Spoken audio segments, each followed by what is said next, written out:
Volví del viaje sin avisar. Quería darles una sorpresa. El taxi me dejó frente a la verja de nuestra casa en el Paseo de la Castellana. Era tarde, pero la casa brillaba con todas las luces y retumbaba la música. Dejé la maleta junto a la entrada y me acerqué hacia la luz, pegándome a la sombra de los cipreses. En el balcón, hundida en un sillón, estaba mi esposa Clara. Temblaba como una hoja sacudida por el viento y lloraba en silencio. Dentro, en el salón, mi hijo Sebastián con sus suegros y su esposa Valentina brindaban con champán, reían y alzaban las copas. Ninguno me vio, ninguno vio a Clara. En ese momento aún no escuchaba las palabras, pero ya lo había entendido todo. Me llamo Rodrigo Montoya. No soy ningún oligarca. Soy un empresario de Valencia. Toda mi vida, desde que tengo memoria, trabajé con mis manos, con mi cabeza, de la mañana a la noche. Creí que había construido una fortaleza, una familia, pero resultó que el enemigo más peligroso llevaba mucho tiempo sentado a mi mesa, comiendo mi pan y sonriéndome a la cara. Quiero contarles cómo en una sola noche perdí a mi hijo, pero, al parecer, salvé a mi familia. Y créanme, fue la decisión más difícil de mi vida. Así que escuchen esta historia hasta el final, si tienen el valor suficiente. Digo valenciano, y para mí en esa palabra está todo: el mar, el sol, el paseo de la Castellana, el olor a azahar. Me gustaría saber desde dónde me están escuchando. Escriban, por favor, en los comentarios de qué ciudad, de qué país son, y no olviden suscribirse al canal. Por alguna razón me importa sentir que no estoy solo ante esta conversación. Clara y yo llevamos juntos, da miedo decirlo, casi 40 años. Empezamos, sí, como todos en los 90, desde cero, desde el cero más absoluto. Yo tenía una sola idea: pequeños hoteles. No esas moles de cristal con 1000 habitaciones, sino hoteles boutique acogedores, como se llaman ahora, junto a la costa, para que el huésped llegara y se sintiera como en casa, pero mejor. Clara no era solo mi esposa, era mi socia, mi compañera. Yo me encargaba de la construcción, los créditos, lo global, y ella era el alma. Los primeros años, no lo van a creer, ella misma limpiaba las habitaciones detrás de las camareras, revisaba cada funda de almohada para que estuviera blanca como la nieve.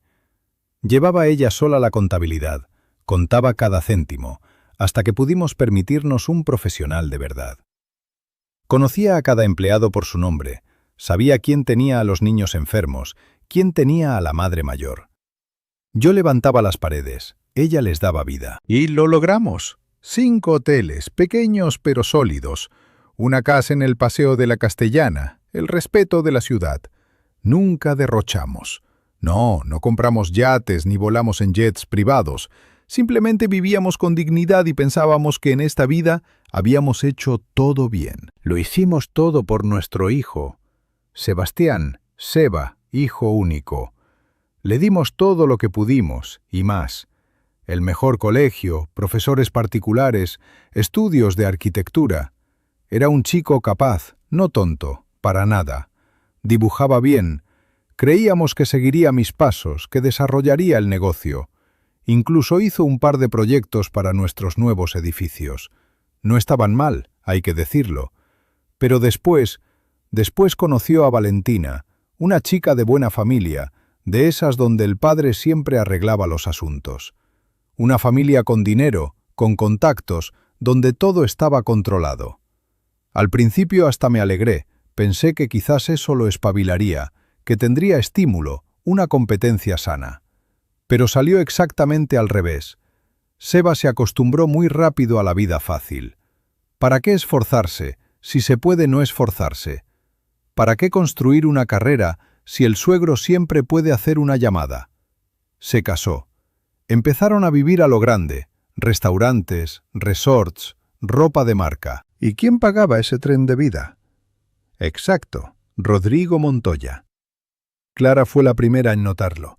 Ella siempre es la primera en ver todo. Me decía en voz baja por las noches en la cocina: Rodrigo se va alejando, ha cambiado, se ha vuelto extraño, como ajeno. Yo hacía caso omiso. Ya saben cómo somos los hombres, cómo nos gusta ignorar lo desagradable. Le decía, Clara, no inventes cosas, que los jóvenes vivan. ¿Para quién hemos construido todo esto? Que lo disfruten. Y yo mismo cada vez sentía más esa sensación asquerosa, esa angustia que roe por dentro, como una muela que duele, no mucho, pero sin parar. Llama Sebastián. Voz animada, de negocios. Papá, resulta que Valentina ha encontrado un coche, me falta un poco. O, papá, nos vamos a esquiar, hay que pagar el hotel. Y yo transfería el dinero, y luego paseaba por mi despacho furioso. ¿Con quién? Con él, conmigo mismo, con que ese hombre hecho y derecho de 30 años no se avergonzara de pedirle dinero a sus padres. Y él no se avergonzaba en absoluto. Se acercaban las Navidades, finales de diciembre, el caos habitual. Me salió un viaje a Europa, a Alemania. Socios de equipos de spa para los hoteles. Tenía que volar a firmar contratos para el año siguiente. Asunto de una semana, quizás 10 días.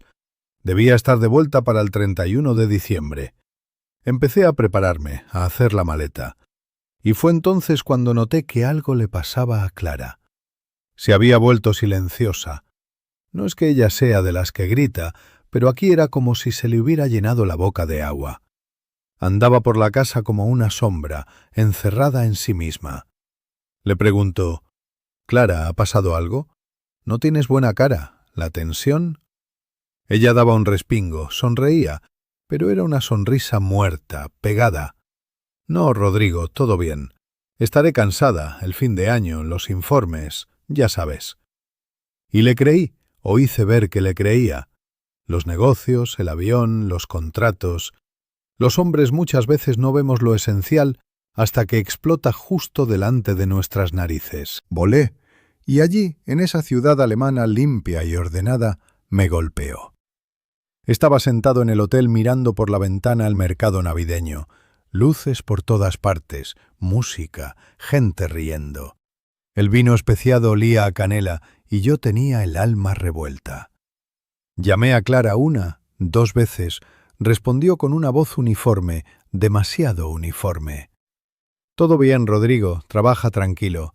Seba y yo nos estamos preparando para Año Nuevo». Pero yo no me lo creía. Simplemente no me lo creía. Sentía que en casa estaba pasando algo malo, y que ese algo malo tenía que ver con Sebastián. Instinto paternal o simplemente experiencia, no lo sé, pero la angustia crecía con cada hora. No aguanté. Terminé todos los asuntos 3 días antes. Aceleré las negociaciones, hice concesiones en algunos puntos con tal de acabar cuanto antes. Compré billete en el vuelo más próximo. No le dije nada a nadie, ni a Clara ni a Sebastián. Decidí darles una sorpresa. Mejor no haber dado esa sorpresa, créanme. Aquella noche en que llegué a mi casa en el Paseo de la Castellana, sigue ante mis ojos como si fuera ayer. El taxi me llevaba por Madrid de noche. La ciudad ya estaba engalanada con guirnaldas, preparándose para las fiestas. Los escaparates brillaban, la gente corría de un lado a otro con árboles y bolsas, y yo tenía el alma en vilo. Esa angustia que me había atrapado en Alemania no me soltaba, sino que se hacía más fuerte. Miraba todo ese ajetreo por la ventanilla y me sentía ajeno a todo. Llegué ya tarde, serían sobre las 11 de la noche. El Paseo de la Castellana me recibió con silencio y olor a humedad. Diciembre en Madrid, ya saben, frío, húmedo y penetrante. El taxi se detuvo frente a la verja. Pagué, saqué mi pequeña maleta y me acerqué a la cancela esperando silencio. Me imaginaba entrar y a Clara ya dormida, quizás en su cuarto. Pasaría en silencio, me tomaría un té en la cocina, y entonces escuché la música, alta. No nuestra música, no la que Clara y yo escuchamos, algo de moda, rítmico y risas. Me quedé paralizado. ¿Qué celebración es esta? Clara no había dicho nada. Abrí la cancela con mi llave, entré al patio. La casa brillaba como un árbol de Navidad. Las ventanas del salón que daban al jardín resplandecían. La música tronaba desde allí, y voces, muchas voces. Se me heló todo por dentro. Ahí estaba, lo que tanto temía. No en vano me tiraba de vuelta a casa. Me acerqué a la puerta principal. Estaba sin echar. La empujé y entré al recibidor. De inmediato me golpeó en la nariz un olor, denso, pesado, una mezcla de perfume caro. Reconocí ese olor. Así olía Valentina, mi nuera, y también a champán y a comida de restaurante que nadie ha pedido. En nuestra casa no se huele así. Clara cocina sencillo, casero. Me quedé a la sombra del recibidor junto al perchero, me quité el abrigo, lo colgué y me asomé al salón. El corazón me dio un vuelco. En nuestra gran mesa, la que Clara y yo compramos hace 20 años para un aniversario, había una reunión. Mi hijo Sebastián, colorado, animado, con un jersey caro. Su esposa Valentina, radiante, con un vestido que probablemente costaba lo que yo ganaba en un mes a principios de los 2000. Y ellos, sus suegros, Ernesto Villanueva y Consuelo Paredes. No es que no los quisiera, es que no los soportaba. Eran gente de otro tipo, de los que nunca habían trabajado con las manos, que siempre habían sabido arreglar asuntos, negociar. Miraban el mundo como su propio comedero, y ahora estaban sentados en mi casa, bebiendo mi vino y comportándose como si fueran los dueños. Sobre la mesa había una batería de botellas, algunos platos con aperitivos claramente de un restaurante caro. Reían a carcajadas, hacían brindis, por nuestra Valentina y por Sebastián, por su decisión tan sabia, proclamó Ernesto Villanueva levantando la copa. Por la familia, trinó Consuelo. Miraba esta escena y se me nublaba la vista. ¿Qué decisión? ¿Qué están celebrando? Y entonces me di cuenta de que Clara no estaba.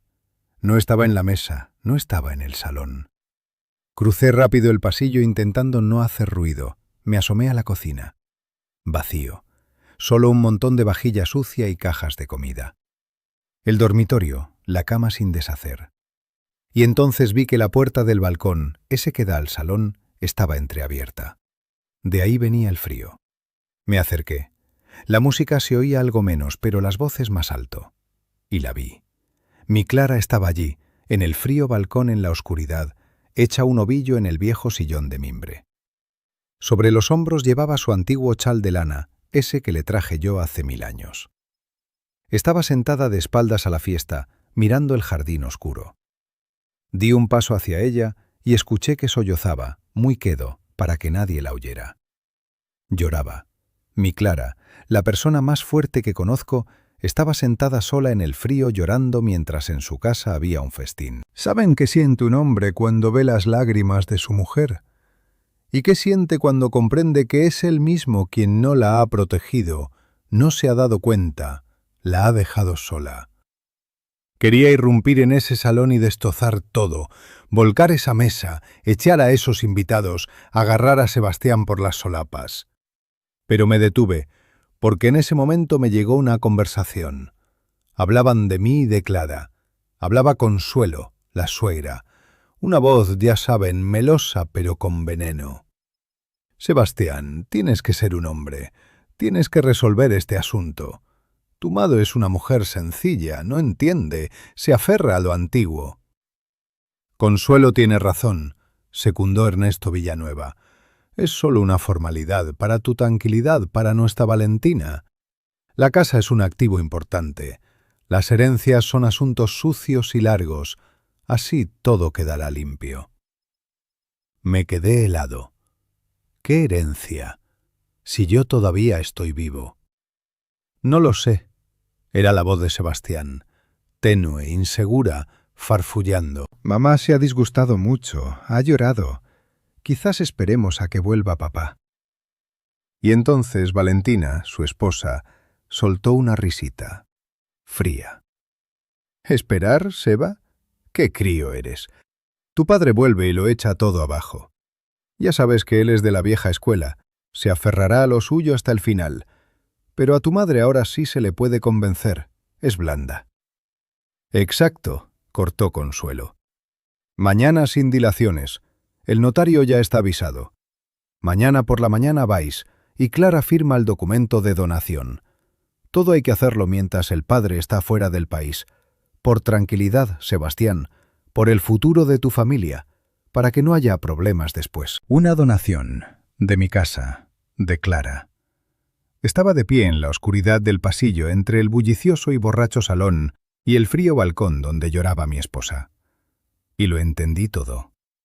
Entendí por qué Clara estaba tan encerrada en sí misma. Entendí qué era ese mal que me presentía el corazón. La habían estado trabajando esas 3 semanas que yo estuve fuera. No 3, por lo que parecía, más. La presionaban cada día, convencían a mi Clara de que firmara el documento de donación de la casa, de nuestro hijo, pero en la práctica de ellos. Y mañana estaba fijada la visita al notario. La sangre se me fue de la cara. No sentí ira, no. La ira es caliente. Sentí un frío ártico absoluto. Traición. Mi propio hijo. Salí silenciosamente al balcón. Clara se sobresaltó, se giró, me vio. Sus ojos, Dios mío, cuánto dolor y vergüenza había en ellos, como si ella fuera la culpable. «Rodrigo», susurró. Me puse el dedo en los labios. «Silencio», dije, tan bajo como pude. «Ni una palabra. Levántate, nos vamos». Clara me miró con ojos llorosos y sin comprender. Estaba como en trance. La fiesta del salón atronaba. La música golpeaba los oídos. «¿A dónde, Rodrigo? Ellos...» «Levántate», repetí, firme ya, como marido, como el hombre que era, como alguien que da una orden. Le tomé su mano helada. Ella se puso en pie obediente. El chal se le cayó de los hombros y yo lo recogí, se la volví a poner. La conduje por el pasillo oscuro. Cuando pasamos ante la puerta del salón, de dentro llegó una carcajada. Era Sebastián contando un chiste y Consuelo riendo estridentemente. Quería que me vieran en ese segundo. Quería mirar a mi hijo a los ojos, pero sabía que si entraba ahora, lo mataría. A él o a ese Ernesto Villanueva, y no podía permitirme eso. El escándalo era precisamente lo que tal vez buscaban, para hacer pasar a Clara por histérica y a mí por un tirano. No, las guerras no se ganan así. En silencio, abrí la puerta principal. Clara se puso maquinalmente sus botas. Yo le eché encima el abrigo, agarré el mío, que había dejado 1 hora antes. Las llaves del coche estaban en el bolsillo. No cogí nada más, ni mi maleta, que había quedado en el recibidor, ni sus cosas. Salimos de casa como ladrones, de nuestra propia casa. Cerré la puerta de golpe. El ruido del cerrojo me pareció ensordecedor. Nos sentamos en el coche. A nuestro alrededor reinaba el silencio. Solo el viento del norte silbaba entre los plátanos. Giré la llave, el motor arrancó y puse la calefacción a tope. Las manos de Clara, que posó sobre las rodillas, estaban blancas y temblaban tanto que no podía mirarlas. Salí del garaje y me puse a conducir. ¿A dónde? Aún no lo había decidido, simplemente lejos de esa casa. Llevábamos quizás 5 minutos de silencio absoluto cuando Clara se cubrió la cara con las manos y rompió a llorar. No como en el balcón, quedito y avergonzada, sino a pleno pulmón, como se llora en los entierros, con desesperación. «Rodrigo, Rodrigo, perdóname, no pude, soy tan tonta». Yo mismo tenía un nudo en la garganta, pero no podía venirme abajo. «Cuéntame», ordené mirando la carretera oscura. Se desahogó. Hablaba entre sollozos, atropellándose. «Empezó en cuanto te fuiste. No, antes.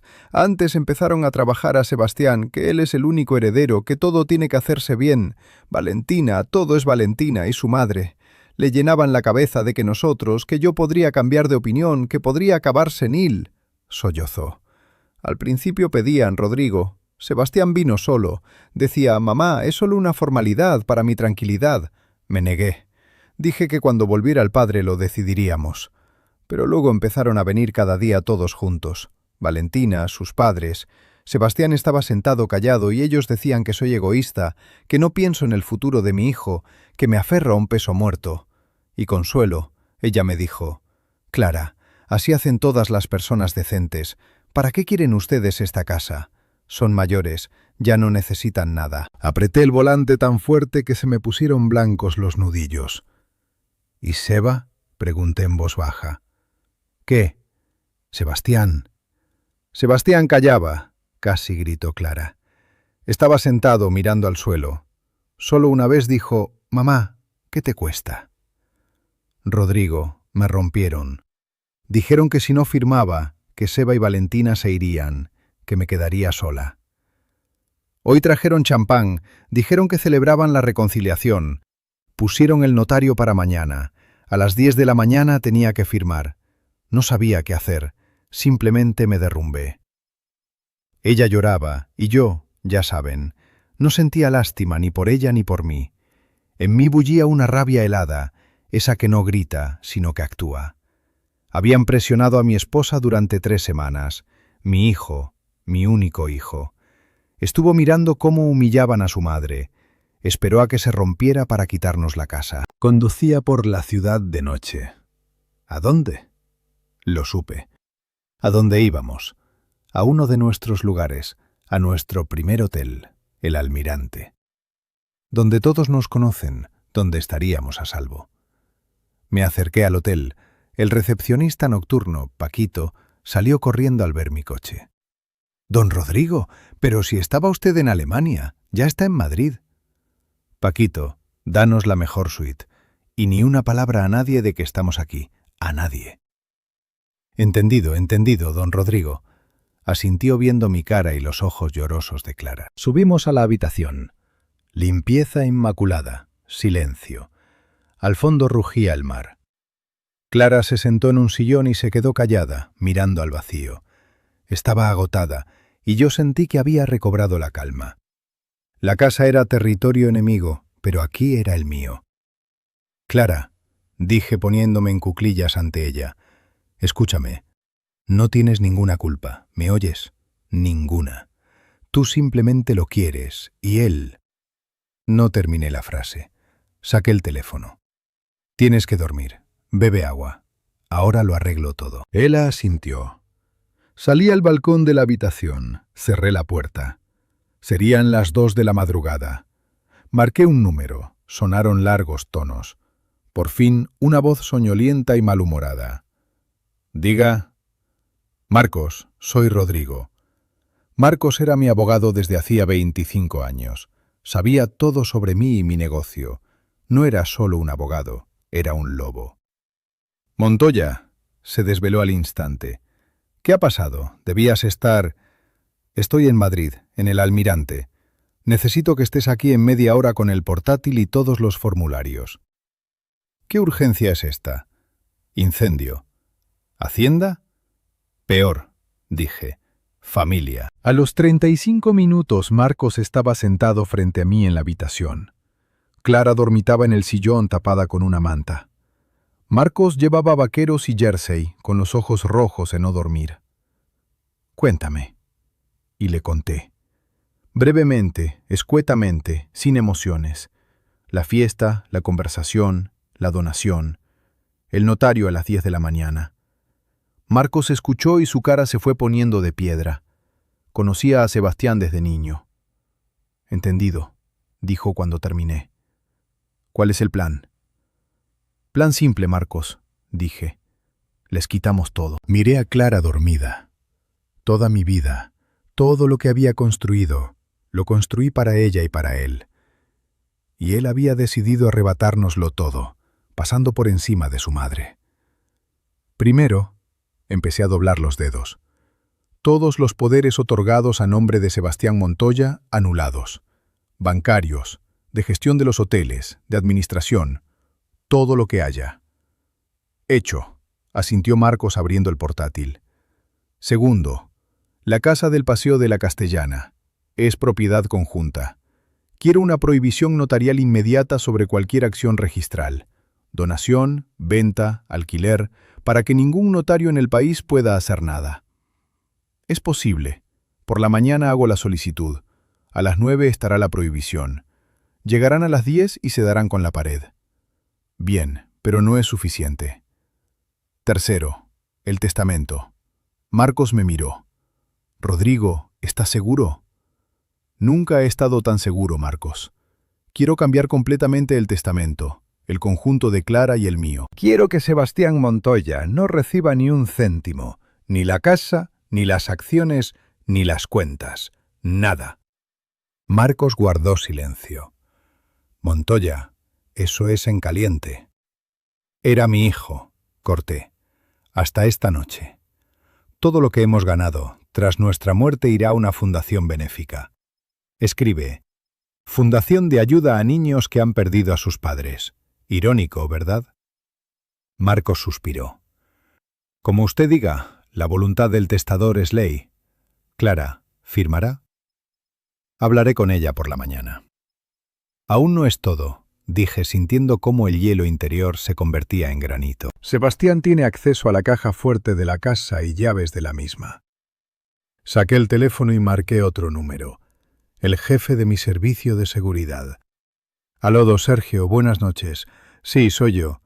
Necesito que en 1 hora haya 3 de tus mejores hombres y un especialista en cerraduras frente a la casa del Paseo de la Castellana. Sí, cambiar todas las cerraduras y la alarma. El código solo lo sé yo. Y también llama a la comisaría del barrio. Diles que en mi casa unos desconocidos están organizando un escándalo. Necesitaré una patrulla. Sí, para las 8 de la mañana. No dormí en toda la noche. Marcos se fue a las 5, llevándose los primeros formularios firmados. Sergio, mi jefe de seguridad, llamó a las 6. Don Rodrigo, objetivo despejado, cerraduras cambiadas, la alarma bajo mi control. Los huéspedes aún parecen dormir. Mis hombres les esperan en la verja. Estaba sentado en el sillón, mirando cómo al otro lado de la ventana del almirante el gris mar de diciembre se fundía con el cielo gris. El amanecer era turbio, pesado. Clara se despertó cuando pedí el café a la habitación. Solo había dormido un par de horas, a ratos, pero no parecía descansada, más bien vacía. La angustia se había ido. Solo quedaba un dolor sordo y gris. Rodrigo, dijo en voz baja sentándose frente a mí. ¿Qué vas a hacer? Le tomé la mano. Seguía fría. Ya he hecho, Clara. Y se lo conté todo tranquilamente, punto por punto. Sobre Marcos, sobre los poderes anulados, sobre la prohibición de operaciones con la casa, sobre Sergio y las nuevas cerraduras. Ella escuchaba, asentía. Luego llegué al último punto. Y he cambiado el testamento. Ella me miró. ¿Todo? Todo lo que tenemos, los hoteles, las cuentas, la casa, todo irá a una fundación benéfica. A Sebastián no le queda nada. Clara dio un respingo, y vi en sus ojos por primera vez en esa noche no miedo, sino protesta. Rodrigo, no hace falta. Él es tonto, pero es nuestro hijo. Era, corté. No, se aferró a mi mano.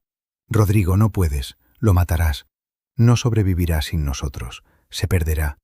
Valentina y sus padres lo devorarán y lo escupirán cuando vean que está pelado. Eso es lo que vale, dije. Él hizo su elección. Clara, ayer, mientras estaba sentado mirando cómo la madre de su mujer te humillaba y te hacía llorar para quitarnos la casa, él los eligió a ellos. Eligió el dinero. Eligió el camino fácil. La culpa es mía. Volvió a llorar. Yo lo crié así. Le perdonaba todo. Los dos somos culpables, dije con firmeza. Criamos no a un hombre, sino a un parásito. Y si ahora lo perdonamos, como dices tú, solo le haremos entender que así se puede, que se puede traicionar a los padres, y ellos de todos modos lo tragarán todo y darán más dinero. No, basta. La miré a los ojos. Sabía que era lo más terrible que había hecho en mi vida. Cortaba a mi propio hijo. Pero también sabía con firmeza que si no lo hacía, perderíamos no solo el dinero, perderíamos a nosotros mismos, nuestra dignidad, todo por lo que habíamos vivido. Clara, dije más suave, puede que hayamos perdido a un hijo, pero debemos salvar lo que hemos construido y salvarnos el uno al otro. No voy a permitir que ellos te rompan, ni que él me rompa a mí. Puse ante ella los papeles que había dejado Marcos. el Nuevo Testamento. Los miró largo rato, 1 minuto, 2. Luego tomó el bolígrafo que le tendí y sin mirar firmó. A las 8 de la mañana nos acercamos a nuestra casa en el Paseo de la Castellana. Junto a la verja había efectivamente un coche discreto con 2 de mis guardas. Sergio se acercó, asintió. «Don Rodrigo, todo tranquilo», y señaló hacia un lado. «Nuestros socios están en su sitio». Un poco más abajo de la calle había un coche de policía. «¿Están ahí?», pregunté. «Dentro. No hemos querido molestar, como usted pidió. Le esperan». Le tomé la mano a Clara. «Vamos a casa». Sergio abrió la cancela con la llave nueva. Entramos al patio y vi mi casa. Parecía sucia incluso desde fuera, como si la hubieran mancillado. Sergio abrió la puerta principal. Del recibidor salió ese mismo olor de la víspera, alcohol rancio, perfume ajeno y comida fría. En el salón reinaba el caos. Botellas, platos sucios, restos de comida, servilletas. En el sofá, abrazado a una botella vacía, dormía Ernesto Villanueva. El suegro en pantalones y camisa desabrochada roncando tranquilamente. Con el ruido del recibidor fueron apareciendo los demás. La primera salió Consuelo, su esposa, en nuestro albornoz, en el albornoz de seda de Clara. Se frotaba la cara soñolienta. «¿Quién es?» «Sergio, trae agua». Y entonces me vio. Se quedó petrificada. La mano se quedó en alto junto a la cara. El sueño se le fue al instante. «Don Rodrigo». Su susurro despertó a los demás. Del dormitorio de Sebastián salió arrastrando las zapatillas Valentina y detrás de ella mi hijo Seba, pálido, despeinado, con los ojos rojos. Me vio y vi en sus ojos todo. No arrepentimiento, no. Terror. Terror animal del niño pillado en el acto. «Papá», balbuceó, «¿tú aquí?» «En mi casa, Sebastián», dije con calma. Estaba absolutamente tranquilo. «En mi casa. Y vosotros, ya veo, habéis celebrado bien mi ausencia». «Rodrigo, querido», espabiló Ernesto Villanueva. Saltó del sofá intentando abrocharse la camisa al vuelo. «¿Qué encuentro? Aquí estábamos apoyando a Sebastián con Clara». «Estoy al corriente de los asuntos de Clara», le interrumpí. «Y al corriente de vuestros planes». «¿Qué planes?», chilló Consuelo. «Solo hemos venido de visita». «¿De visita?» Recorrí con la mirada el salón destruido, con pernocta, con persuasión de firmar la donación de mi casa. Valentina dio un paso adelante. «¿Y qué tiene de malo? Sebastián es el único heredero, tiene derecho». «No tiene ningún derecho», dije igual de quieto. «A nada». Saqué de la carpeta los papeles que me había traído Marcos por la mañana. A partir de este momento, Sebastián Montoya no tiene ninguna relación con mi negocio. Todos los poderes han sido anulados, todas sus cuentas corporativas bloqueadas. «¡No puedes!», gritó Sebastián. Era lo primero que decía. No «perdóname», sino «no puedes». «Puedo. Y aquí el remate». Saqué otra hoja. «Esto es un extracto del registro. Sobre la casa pesa una prohibición notarial de cualquier acción. Así que vuestro paseo al notario a las 10 de la mañana, miré el reloj, podéis cancelarlo, será inútil». Se hizo el silencio. Se oía cómo roncaba el guardia dormido en el coche de la calle. Pero... Consuelo buscaba las palabras. Clara, díselo tú. Nosotros por Sebastián. Clara estaba a mi lado. Me tenía cogido del brazo y callaba. Solo miraba a su hijo. «Y ahora», dije, «les pido que abandonen mi casa». «No nos iremos», gritó Ernesto Villanueva. «Esta también es la casa de Sebastián». En ese momento entraron al recibidor 2 policías. Despacio, con solemnidad. Detrás de ellos, Sergio. «Ciudadanos», dijo amablemente el sargento, «hemos recibido denuncia del propietario de la vivienda, don Rodrigo Montoya, de que unas personas se niegan a abandonar su propiedad privada». «No somos desconocidos», chilló Valentina. «Es mi marido, es su casa».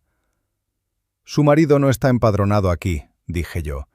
«Él está empadronado en su domicilio, Valentina, y esta es mi casa y la de mi esposa». El policía asintió.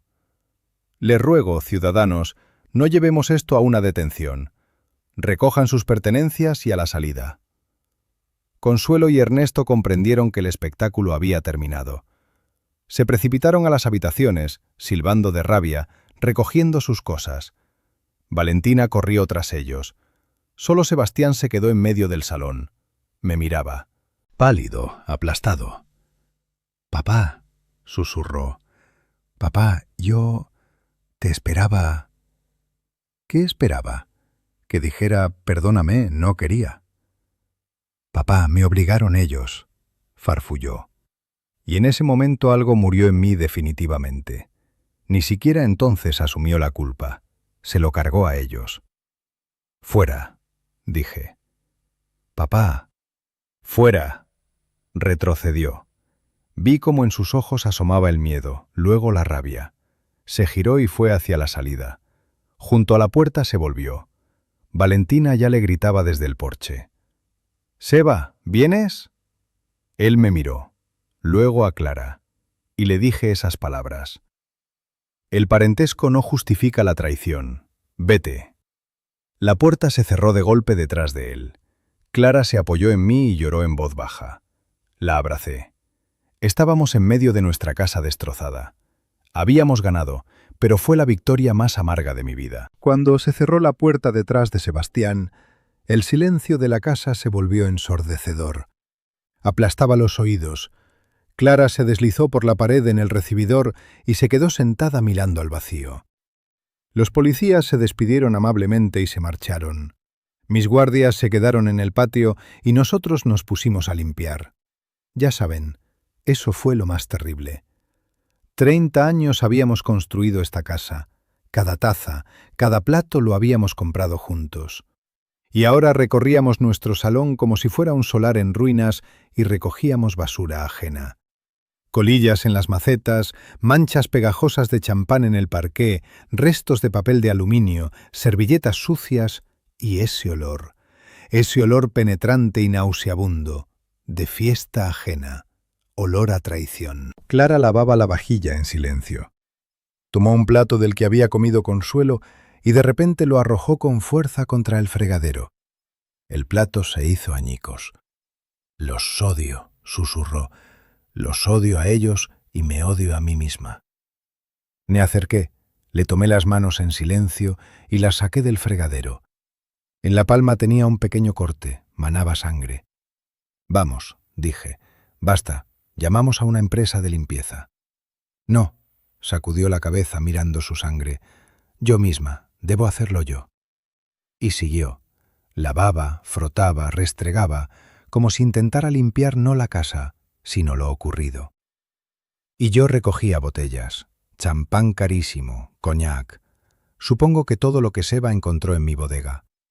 Sacaba esas botellas a los cubos de basura y sentía como con cada botella arrojada algo en mí se endurecía, se convertía en piedra. Terminamos al anochecer. La casa volvía a estar limpia, pero estaba muerta. Al anochecer llegó Marcos, el abogado, con todos los papeles. «Bien, don Rodrigo, todo en vigor. La prohibición sigue, el testamento está registrado y he preparado, como usted pidió, los documentos de fideicomiso». Se volvió hacia Clara. Ella estaba sentada en un sillón arropada con una manta, aunque en casa hacía calor.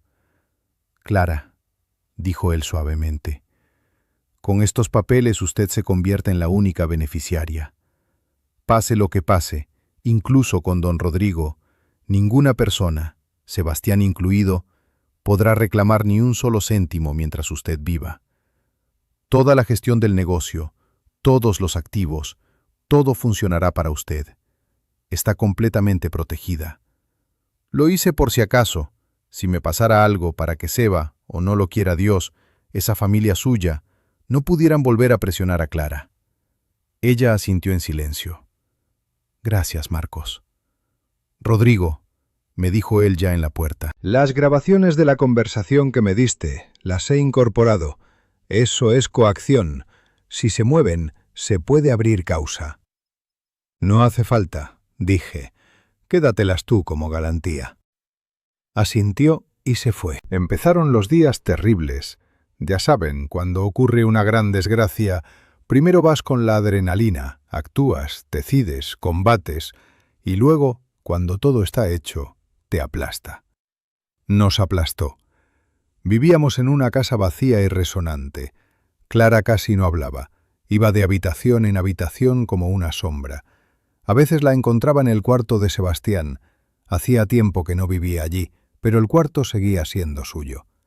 Estaba sentada en su cama sosteniendo una vieja fotografía, él de pequeño, nosotros en la playa, y lloraba, en silencio, sin lágrimas. Y yo me hundí en el trabajo. Llegaba a los hoteles a las 7 de la mañana, me iba a medianoche, revisaba cada servilleta, cada instalación eléctrica, gritaba al personal como nunca había gritado, descargaba mi dolor y mi rabia en ellos, y por la noche volvía a la casa fría y silenciosa. Casi dejamos de dormir en el mismo cuarto. No es que nos hubiéramos peleado, es que no sabíamos cómo hablarnos. El dolor de cada uno era tan inmenso que para dos no alcanzaba. Así pasó la Nochevieja. Ni siquiera pusimos árbol. A medianoche abrí una botella de champán. Brindamos en silencio. Por nosotros, dije. Por nosotros, repitió Clara como un eco. En sus ojos brillaban las lágrimas. Los dos sabíamos que era la primera Nochevieja en 30 años sin nuestro hijo. Y ya casi me había convencido de que se había acabado todo, de que así acabaríamos, dos viejos heridos y ajenos el uno al otro. Pero luego, unos 2 meses después, creo que era ya a finales de febrero, sonó el teléfono fijo. Clara descolgó. Yo estaba en la cocina, pero escuché una voz masculina, tenue, llorosa. «Mamá». Clara se quedó paralizada. El auricular se le cayó de la mano y quedó colgando del cable. De él llegaba, «Mamá, mamá, por favor». Me acerqué y colgué en silencio. «No lo cojas», dije. «Rodrigo, está llorando. Es Seba». «Lo sé». Llamaba cada día, 10 veces. Desconecté el fijo. Empezó a llamar al móvil de Clara. Ella no cogía, pero yo veía cómo se estremecía cada vez que miraba la pantalla y cómo le corrían las lágrimas por la cara. Y luego se presentó. Yo estaba en el patio haciendo algo con las rosas, cubriéndolas, y escuché que alguien zarandeaba la cancela. Me acerqué. Al otro lado estaba él. Dios mío, si no hubiera sabido que era mi hijo, no lo habría reconocido. No era aquel chico colorado y satisfecho de la fiesta. Era un indigente, delgado, con barba descuidada y en una chaqueta fina mugrienta, aunque la calle helaba. Los ojos hundidos con ojeras moradas. Estaba sobrio pero desesperado. Me vio y se aferró a los barrotes de la verja. «Papá». «¿Qué quieres?», pregunté. «Papá, déjame entrar, por favor». «¿Para qué?». «Lo he entendido todo. Perdóname, me equivoqué. Valentina me echó nada más enterarse de que no hay dinero. Sus padres me dijeron que no me acercara a su casa. Llevo, papá, 2 semanas viviendo en la estación. No tengo nada de dinero». Lloraba lágrimas de verdad, no las de la fiesta. Lágrimas de frío, de hambre y de humillación. Lo miraba y dentro de mí luchaban 2 hombres. El padre que quería abrir esa cancela, llevarlo a casa, darle de comer, limpiarlo. Y el Rodrigo que había visto a Clara llorando en el balcón. Y el segundo ganó. «Has conseguido lo que querías, Sebastián», dije uniforme. «Libertad de nosotros, vida bonita. Aquí la tienes». «Papá, me voy a morir. Me voy a helar. Perdóname, haré lo que sea». «¿Qué, por ejemplo?». Él callaba. Lo miré, a mi hijo que estaba ante la verja de mi casa como un mendigo. «El castigo dura 5 años», dije midiendo cada palabra. 5 años. Si en ese tiempo demuestras que te has convertido en un hombre, que puedes vivir por ti mismo, que puedes hacerte responsable de tus actos, en lugar de esconderte detrás de las espaldas ajenas, entonces puede que hablemos». 5 años, susurró. «Papá, no sobreviviré». «Sobrevivirás». Volví a casa. Tomé del monedero algo de dinero. lo justo para alquilar una habitación por un mes y comprar comida. Volví y lo pasé por entre los barrotes.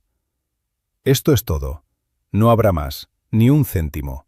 En 5 años. Si sobrevives y cambias, ven. Y hasta entonces no eres mi hijo. Agarró el dinero. Papá. Vete.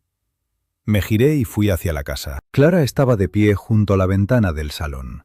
Lo había visto todo. Entré. Ella me miró con horror. «Rodrigo, ¿lo has echado al frío?» «Le he dado una oportunidad», dije sentándome en el sillón.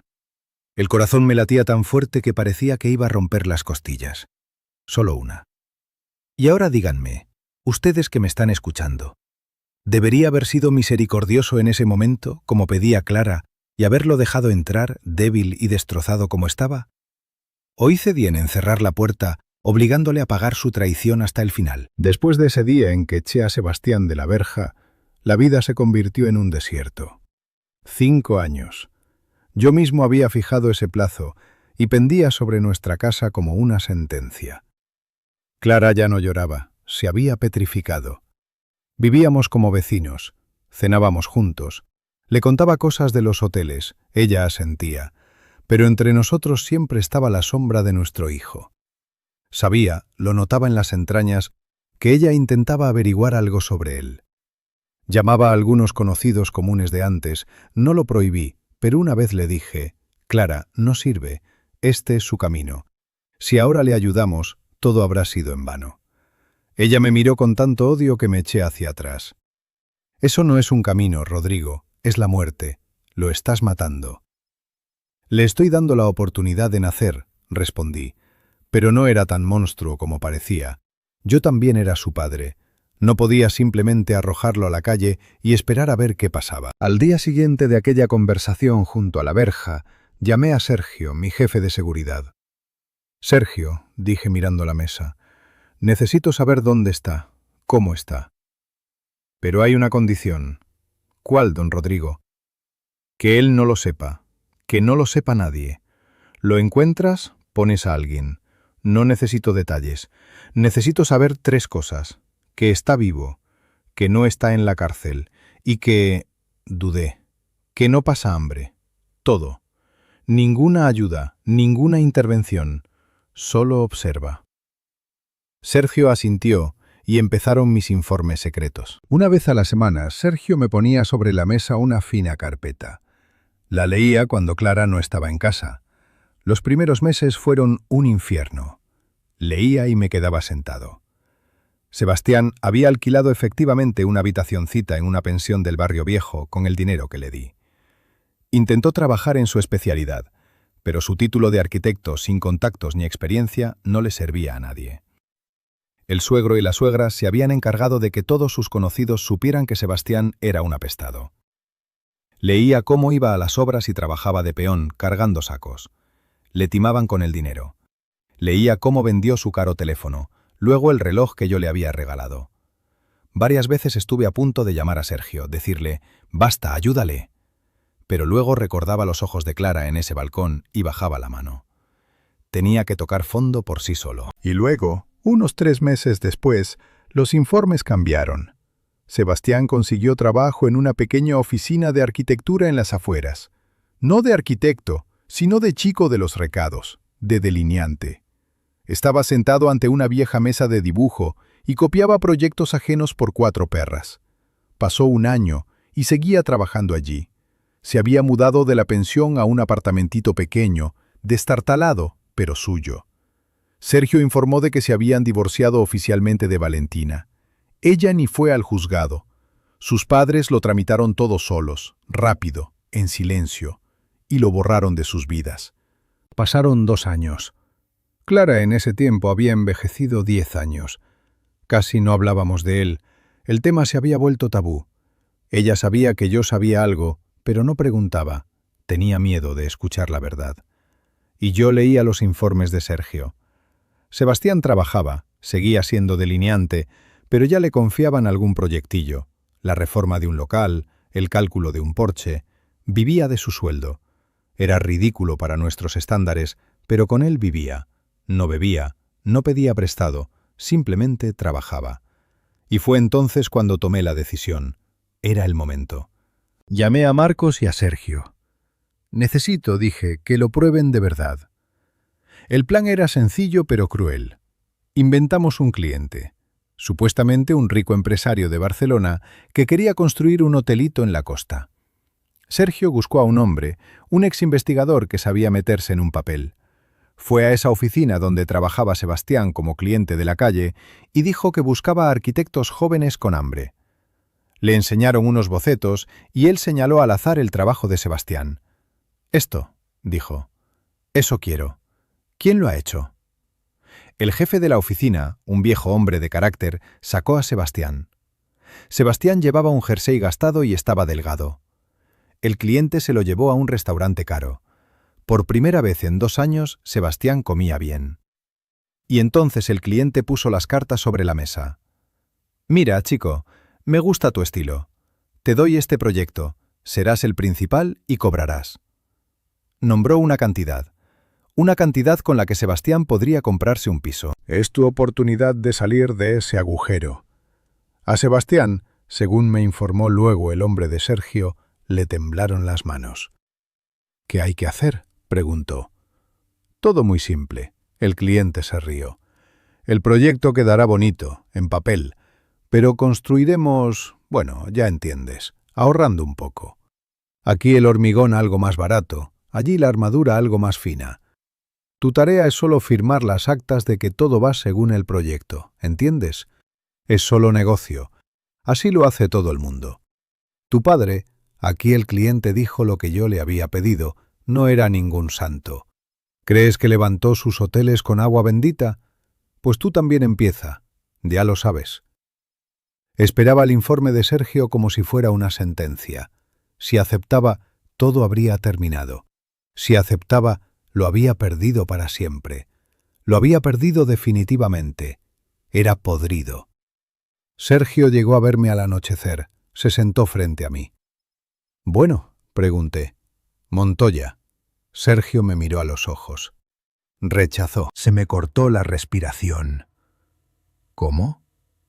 Estuvo escuchando unos 10 minutos. Estaba blanco como la pared. Luego se levantó, tomó su carpeta y dijo: «Mire, prefiero seguir dibujando garajes. Ya lo intenté una vez, lo de los negocios simplistas. No quiero repetirlo». El cliente le dijo por detrás: «Eres idiota. Estás perdiendo tu oportunidad». Y Seba se volvió y dijo: «No, es que precisamente acabo de recibirla». Y se fue, sin terminar su filete. Sergio se calló y yo no podía hablar. Me giré hacia la ventana. Me temblaban las manos. Había rechazado.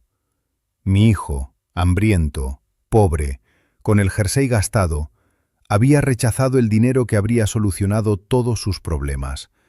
Rechazado porque se acordó. Aquello era más de lo que yo esperaba. Era una prueba no para mí, para él mismo. «Bien, Sergio», dije dominando la voz. «Gracias». Aquella noche, cuando Sergio me trajo la noticia, dormí por primera vez en 2 años. No como un bebé, no, sino como un hombre que se ha quitado de los hombros un peso insoportable. A la mañana siguiente me senté frente a Clara. Ella, como de costumbre, bebía el café mirando por la ventana. «Clara», dije. Ella dio un respingo. Se había desacostumbrado a que la llamara así. «Sé que te pesa, a mí también. Pero quiero que sepas, nuestro Sebastián está cambiando. Va por buen camino». Ella me clavó los ojos. «¿Cómo lo sabes? ¿Lo has visto?».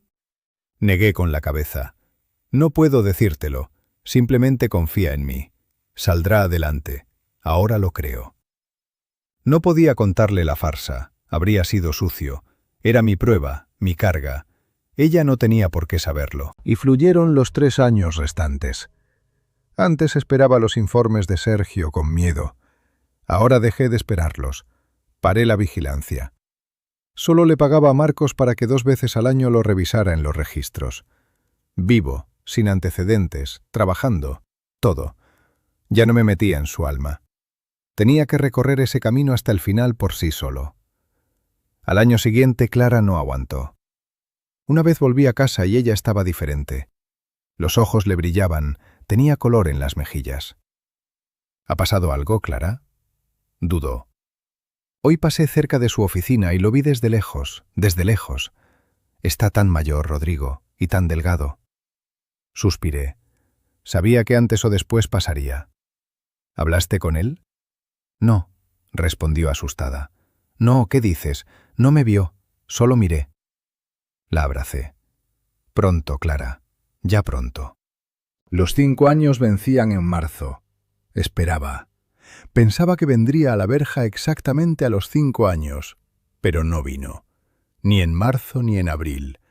Él no llevaba la cuenta de los días. Y a mediados de mayo no aguanté yo. Busqué el número de su oficina de arquitectura y pedí a Sebastián Montoya. Al otro lado guardaron silencio. «Diga».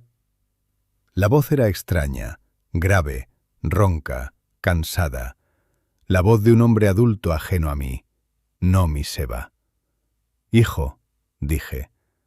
Al otro lado se hizo el silencio, tan profundo que oía los latidos de mi corazón. «Hola, papá», dijo él. Quedamos en una cafetería. No en casa, no en su oficina, en terreno neutral. Entró y apenas lo reconocí. Tenía 35 años y aparentaba 40. Enjuto, firme, con un traje sencillo pero inmaculado. Y unos ojos de adulto, unos ojos muy tristes. Se sentó frente a mí. El camarero trajo el café. «Gracias por haber llamado», dijo. Yo dije, 5 años. El plazo ha vencido. Asintió. Lo sé. Callamos. Fue el silencio más pesado de mi vida. «¿Cómo estás?», pregunté. «Trabajo, vivo. Tu madre te echa de menos». «Yo también a ella», dijo en voz baja. Y en ese momento entendí que no necesitaba mis sermones ni mi perdón. Él mismo se había juzgado durante esos 5 años. «Papá», dijo mirando la taza, «fui tan idiota, tan...». No encontraba la palabra. «Lo sé, hijo, lo sé». Estuvimos así 1 hora, hablando del tiempo, de la ciudad, del trabajo, de todo menos de lo que había ocurrido. Y luego preguntó, «¿Sabes algo de los nietos?». Y entonces entendí que su castigo había sido más terrible que el mío. Valentina se había ido con sus padres, a Israel o a Alemania, no lo había investigado. Se habían llevado a los niños. Asintió. «Les escribo», dijo apagado, «pero no sé si les llegan las cartas. El suegro lo tiene todo bloqueado. No los he visto desde ese día. Ahí estaba su penitencia, no la pobreza, sino eso. Los voy a encontrar», dije, «lo prometo». «Ven a ver a tu madre», le dije al despedirnos, «el sábado a mediodía». Vino. Clara, cuando abrió la puerta y lo vio, se deslizó por el marco. Él la sostuvo, la abrazó y estuvieron así unos 10 minutos en medio del recibidor, los dos llorando. Y yo estaba a un lado y entendía que esto era solo el principio. Encontré a los nietos a través de Marcos, de 10ª mano. Estaban en Alemania. Organicé una videollamada. Clara trajo el portátil. En la pantalla aparecieron 2 adolescentes. Casi no recordaban a su padre, hablaban con acento. «Abuelo Rodrigo, abuela Clara». Y luego vieron a Sebastián. «¿Y este quién es?». Sebastián miraba la pantalla y le corrían las lágrimas por la cara. Intentaba decirles algo en español, luego en inglés. No entendían. Fue más terrible que un juicio. Pero empezamos. Empezamos esas llamadas, cada semana un poco. Y al cabo de medio año, Sebastián vino a mi despacho, puso sobre la mesa una carpeta.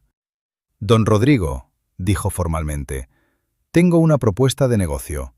Mi empresa está creciendo, me ofrecen una parte. Necesito un préstamo». En la carpeta había un plan de negocio, un cálculo y los plazos de devolución. Lo miré. No pedía, proponía un trato. «El interés será el del mercado, Sebastián». «Entendido. Si te retrasas aunque sea un pago, me quedo con la parte». «De acuerdo». Firmé el cheque. Lo devolvió todo un año antes de plazo, hasta el último céntimo, con intereses. El día del último pago, volví al despacho, puso sobre la mesa el último recibo. «Estamos en paz, don Rodrigo».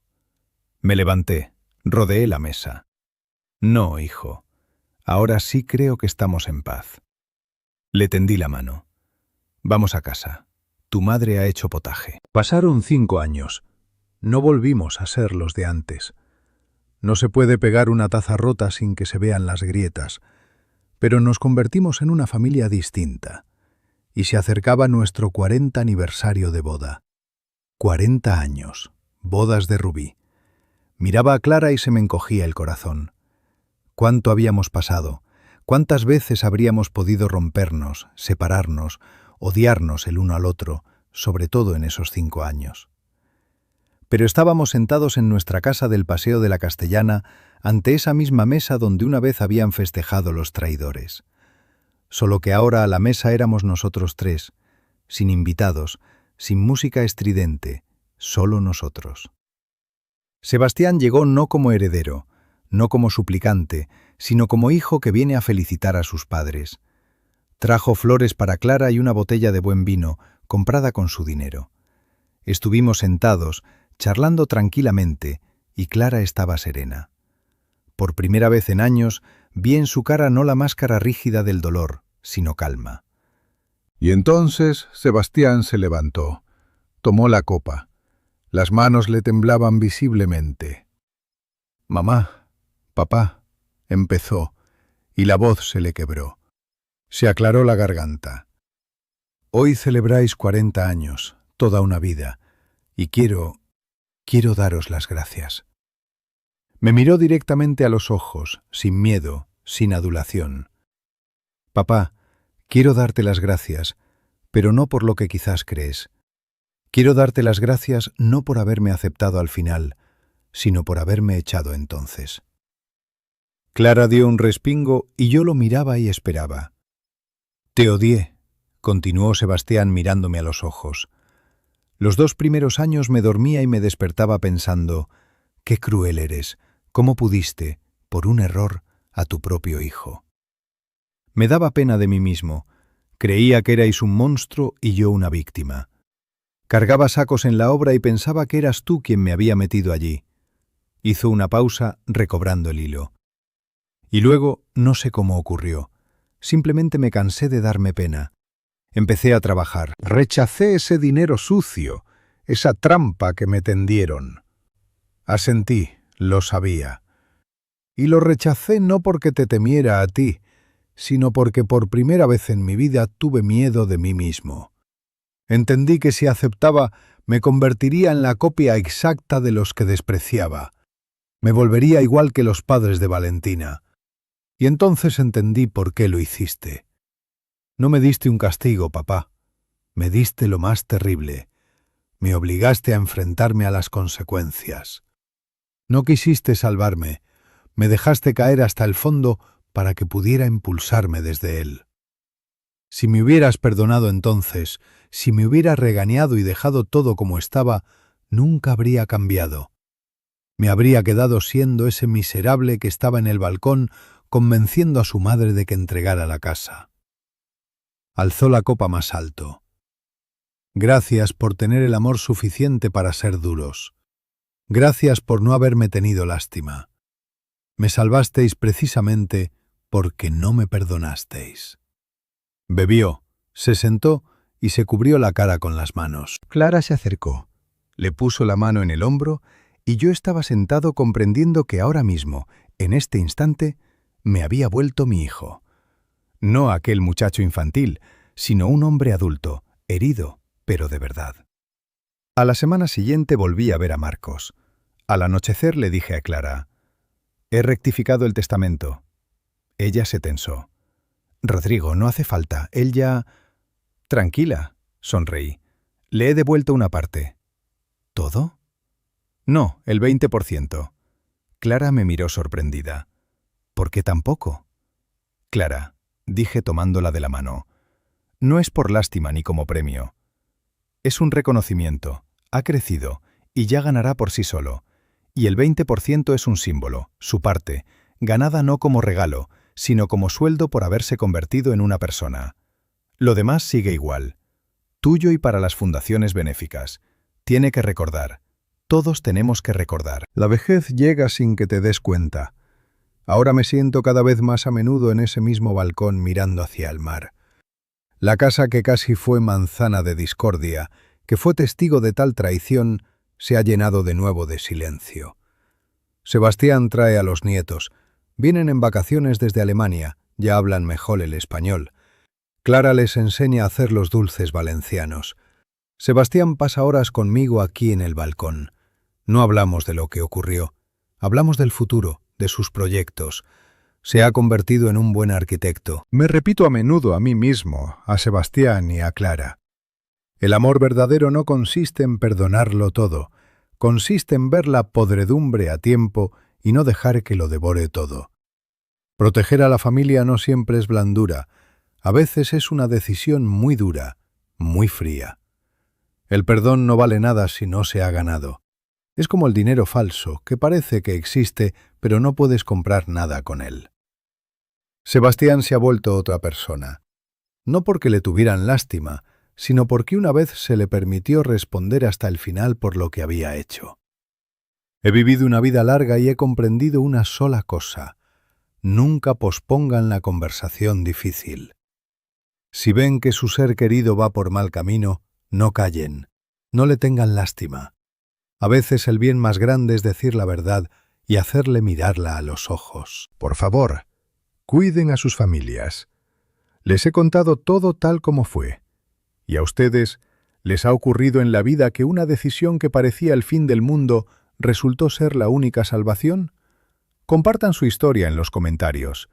De verdad me importa saber que no soy el único que ha pasado por algo así.